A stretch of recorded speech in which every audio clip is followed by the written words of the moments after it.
दोस्तों वैसे तो पाकिस्तान और तुर्की दो सबसे ताकतवर मुस्लिम देश है और इन दोनों ही देशों के आपसी रिश्ते भी काफी मजबूत है। ये दोनों देश डिफेंस क्षेत्र में भी एक दूसरे को काफी ज्यादा मदद करते हैं। वहीं ये दोनों देश मिलकर भी कई सारे हथियारों का निर्माण कर रहे हैं। इसके अलावा जहां पाकिस्तान अमेरिका और चीन से भी मिलिट्री इक्विपमेंट्स खरीदता है, तो वहीं तुर्की भी नाटो मेंबर कंट्री होने के वजह से नाटो देशों से हथियार खरीदता है, जिस वजह से ये दोनों देश मिलिट्री में दुनिया की 9वीं और 8वीं सबसे ताकतवर मिलिट्री रखती है। लेकिन किसी भी देश की मिलिट्री को स्ट्रॉन्ग रखने के लिए और रेडी टू फायर कंडीशन में रखने के लिए उस देश का आर्थिक हालत अच्छा होना जरूरी है। लेकिन कुछ सालों से पाकिस्तान का आर्थिक हालत बहुत खराब है, जिस वजह से वर्ल्ड मिलिट्री पावर रैंकिंग में भी पाकिस्तान की मिलिट्री का रैंक घट रहा है।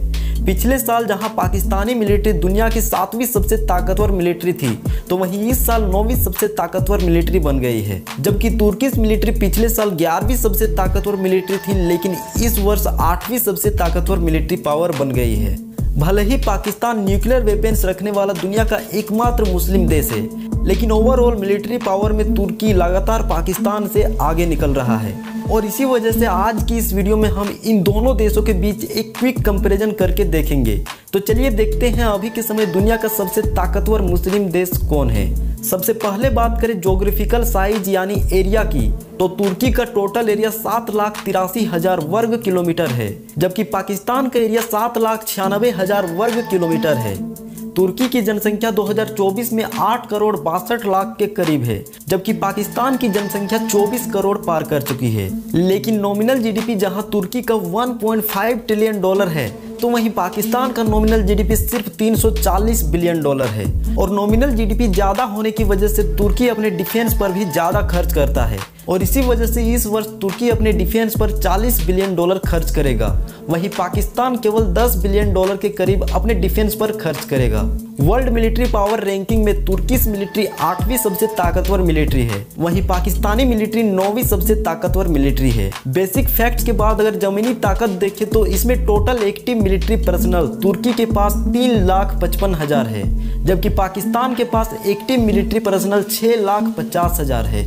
मेन बैटल टैंक्स के 2200 से ज्यादा यूनिट तुर्की मिलिट्री के पास है, जबकि पाकिस्तानी मिलिट्री के पास 3,800 मेन बैटल टैंक्स मौजूद है। तुर्की के पास ट्वेड आर्टिलरी 1750 के करीब है, वहीं पाकिस्तान के पास 3200 के करीब ट्वेड आर्टिलरी मौजूद है। मल्टीपल रॉकेट लॉन्चर्स के 283 यूनिट तुर्की मिलिट्री के पास है, जबकि पाकिस्तानी मिलिट्री के पास 602 मल्टीपल रॉकेट लॉन्चर्स मौजूद है। दोस्तों जमीनी ताकत में तो पाकिस्तान आगे है, लेकिन हवाई ताकत में कौन आगे है चलिए देखते हैं। सबसे पहले बात करें एयरक्राफ्ट की, तो तुर्की के पास 1200 के करीब टोटल एयरक्राफ्ट मौजूद है, वहीं पाकिस्तानी एयरफोर्स के पास 1500 के करीब एयरक्राफ्ट मौजूद है। और अगर इनमें से फाइटर एयरक्राफ्ट की बात करें तो तुर्की के पास 207 फाइटर एयरक्राफ्ट है, जबकि पाकिस्तान के पास 400 के करीब फाइटर एयरक्राफ्ट मौजूद है। तुर्की के पास टोटल मिलिट्री हेलीकॉप्टर 500 से ज्यादा है, जिनमें से अटैक हेलीकॉप्टर 110 के करीब है, जबकि पाकिस्तान के पास टोटल 350 मिलिट्री हेलीकॉप्टर है और इनमें से फाइटर हेलीकॉप्टर 60 के करीब है।